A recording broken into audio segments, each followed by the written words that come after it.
Mo, ம் what lunch today? இன்னைக்கா சாதம் Okay. சுட சுட சாதம் சாதம் ரெடியாக இருக்கு. கிழங்கா மீன் குழம்பு, Wow. அப்புறம் கிழங்கா மீன் ஃப்ரை. நான் சங்கரால வாங்கிட்டு வந்து கொடுத்தேன். சங்கராவும் கிழங்காவும் ரெண்டும் சேர்த்து வறுத்து வச்சிருக்கேன். சரி. இது வந்து ரசம். ரசம், தக்காளி ரசம். ஓகே. இது வந்து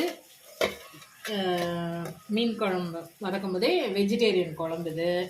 இது வந்து தாத்தாக்கு சாப்பாடு கட்டி வச்சிருக்கேன். சரி. அவருக்கு மீன் வச்சிருக்கேன். கீழே அது குழம்பு, மேலே ரசம், சாதம்.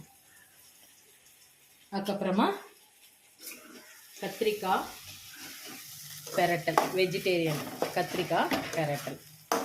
ஓகே. அவ்வளோதான் இன்னைக்கு சமையல். பை. பாய்.